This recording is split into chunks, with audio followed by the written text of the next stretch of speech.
Hello, I'm Dr. Kara Dillon. I know I haven't come and put myself on a lot of these videos. Sometimes it's easier to not worry so much about how you're looking and the camera angles and all that stuff. Um, but I thought I'd kind of jump in here and um, when I come up with, when we do some of these videos that are kind of more near and dear to my heart, I think it's important to jump in here and let people see the facial expressions too. So we're going to go over trichotillomania, and this is a hair pulling disorder. And in the past, it was an anxiety disorder, or people considered it an anxiety disorder because with, I would say half of the cases, anxiety is kind of the main feature with it.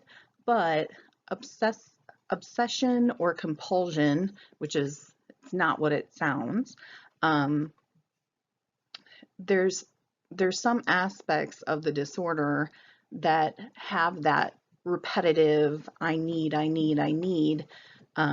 to pull, this is what's going to happen because of it. But there's also a strange physiological response. And one of the reasons why I really wanted to get on camera here was to say we are now headed into a phase where we're really figuring out the genetic capability of some of these diseases in the respect of, is this because of genetics? Now, trichotillomania, believe it or not, has a first degree relative hereditary passing along. So if you have a parent or you yourself are going to have children, your children have a higher risk of having trichotillomania than do other people. So we know there's chromosomes that are impacted by this. Hopefully, the nice part is when we start learning about genetics and we're really getting into this, that means a cure. That means eventually we will get to a point where we'll be able to kind of not manipulate, but be able to kind of help people that are going through some of these things. My biggest factor today is making sure I'm really big on education and knowledge, and I'm really big on wanting to demystify and to take down the stigma of mental illness. People that are mentally ill, which is 85% of us, um, there's such a stigma with it. Oh, that person has depression, they're lazy, that person has anxiety, so um, they get crazy sometimes. Bipolar and schizophrenia, that is very frustrating because people are really, they try to put themselves outside of the mental health disorders. And, one of the things in my life is to really reduce that stigma, to educate people, and to realize people are not that far away from who you are. So I try to make analogies in discussing some of these things so you get to kind of feel it um, on your own accord.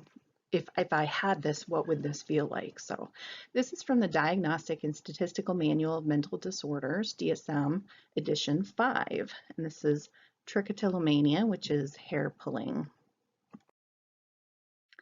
So what I did is to try to think of, there are 50% of individuals with a trichotillomania, say that 5 times. It's a really hard word to state. Um, 50% of individuals with trichotillomania have an itch or a sensation that comes along with this need to pull. It's not everybody, but I want to kind of put an analogy out there for you and say, okay, if you get a mosquito bite or a bee stings you, and I put the picture up in there to kind of push your feelings, push your belief system a little bit more. How difficult is it for you not to scratch that no matter what? Let's say you have hives, shingles, whatever. How difficult is it for you to not scratch that? And what would happen if that was on your scalp or with the eyelashes, or I know it's a little different with scalp sensation, but what if the only relief from that was pulling the hair out of that region? Um, I think I think we can look at something and say, oh my God, why are they doing that? But when we hear from the people and we start hearing why these things occur, we start to understand, oh, okay, I get this now. I mean, man, if I had to have a constant mosquito bite there or wherever, that's kind of my best analogy that I can give. Um, for me, even looking at this picture, I want to scratch the crap out of her arm because I'm one of those that I have to scratch. I'll tear the crap out of it until it bleeds. And it's not funny by any means. The next video that we're looking at kind of correlates to this. It's excoriation, which is a skin picking disorder of areas that aren't even scabbed over sometimes. So these two kind of go along with one another. All right, let's move on. So with this mental illness, um, the individuals that I've met with it oftentimes don't even share that they have this disorder unless they know the person just tremendously. I have to give kudos to you guys on YouTube that are on there talking about it. There's a whole generation of older individuals that would never tell their story. So kudos to you and your bravery. I'm going to give a shout out to one of you guys at the end of this video that I just was stunned by. And we'll get to that in a moment.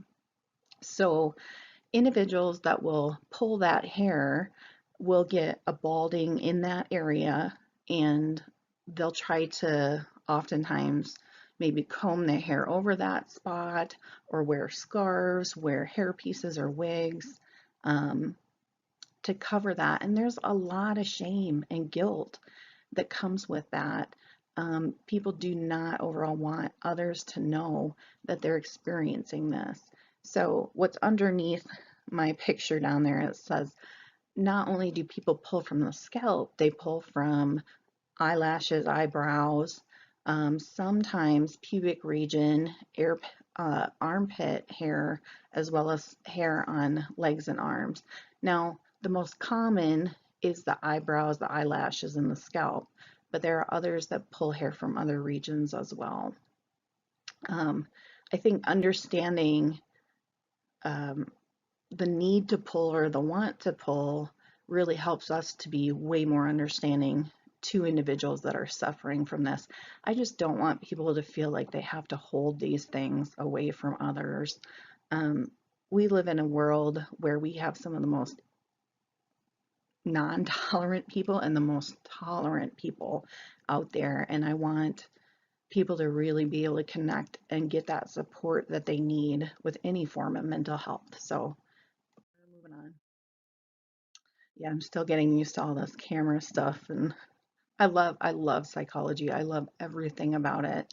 Um, I'm planning on the future making a video about 10 ways to cope with or help treat depression too, because I think the more and more that I'm seeing on YouTube, we need some help with helping these younger people. I'm watching these videos of 12, 13, 14-year-olds saying, I'm really depressed. I want to hurt myself. So I think we as a community, those of you that are very involved with mental health, if we can find a way to kind of connect with these younger people too, make sure they don't do anything, harm themselves. Okay, so with trichotillomania, um, people who have the disorder have different symptoms. I mean, that's the fact with every disorder out there. We all have kind of different combinations of symptoms.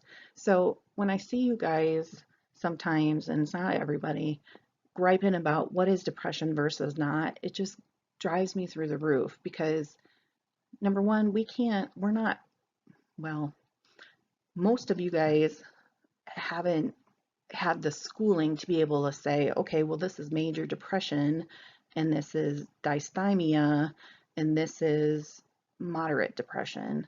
And when we go around and we say, well, that's obviously not depression, you're invalidating that person's feelings. Be very, very careful about what you comment to in other people's disorders because that could be the straw that breaks the camel's back. and that could lead that person to do something that we don't want them to do. So just be really careful with your comments and know that people that are suffering from mental illness can be very influenced quickly by others, and social media is not always the greatest place to have a hard shell on you if you're kind of reaching out for help. So I really help me out there with that one, please. So individuals with this disorder, they feel a lot of shame and guilt with it. And a lot of the times, the first person to come along and see that there's a disorder is either a parent or a family member, and usually it's a hairdresser that sees that. One of the dangers of the disorder is that hair follicles can be damaged and damaged permanently, so that hair may not grow in the future. Hair follicles, especially if those get damaged to the point of no return, um, it can really, females and males both enjoy their hair, but I have known a lot more females to make more of an issue with hair and having it be really a sense of who they are. So we don't want to take aspects of identity away from somebody too, especially permanently. Um, so they tend to find that out, and a lot of the times it's covered or the person's wearing hats. It doesn't mean everybody wearing a hat has trichotillomania either. Don't be, hey, do you have the hair pull? Yeah, don't do that. It's rare. It's very, very rare. But for people that have it, they're just devastated. And so, you know, don't walk on eggshells, but it's important to let them talk about it in their own time if they're feeling trusting of you with that. Okay, so um, like I said, it's been labeled an anxiety disorder, and now we put it in the obsessive compulsive disorder. We talked about the heredity, and we talked about the damage. Another thing that isn't often talked about, and I didn't hear hardly any of you guys talk about it because it's really rare, but sometimes people will bite and swallow their hair with this disorder. Excuse me, again, it's really rare, but that really causes a tremendous amount of digestion issues because the hair will get stuck in the small intestine. It can't be properly digested in the large intestine. You don't get any nutritional value from hair, and it can really harm very quickly the digestive system. And of course, individuals um, that go to the ER, a lot of ER doctors aren't always going to know about disorders like this. So for them to see, well, what do we have down there, and then, get that pulled out and it's hair, they don't always know how to understand that. So I want to give a shout out to Allie. I don't know if I'm saying this right, Malin. I watched quite a few videos with trichotillomania, and I was so shocked by this young woman's um, bravery and how she described her symptoms and the way that she um, tries to deal with this. I was most impressed by, she gave a list of things that helped people not to pull on the hair. And I just thought, oh my gosh, I'm just so proud of the younger generation and their ability to talk things out and to be real about things. So she has a video called How to Stop Pulling Your Hair Out, and it's geared toward individuals with this disorder. And please, if you get a chance to watch it, she is amazing. She's a beautiful young woman, and for her to know these different techniques that have worked for her and even to offer the ones that haven't, just shows such amazing maturity. And wow, I see her going really far in life. So very cool. All right, well, if you like this video, please click the like button and subscribe. Um, this has just been such an amazing experience to meet so many of you on here and to talk about the mental health issues that are affecting us, as well as psychology and anything else you want to talk about. So, all right, well, I will see you soon. The next video to be done is excoriation, which is skin picking, and yes, some people actually eat the skin of themselves or other people. So we'll talk about that soon. Have a good night. Bye-bye.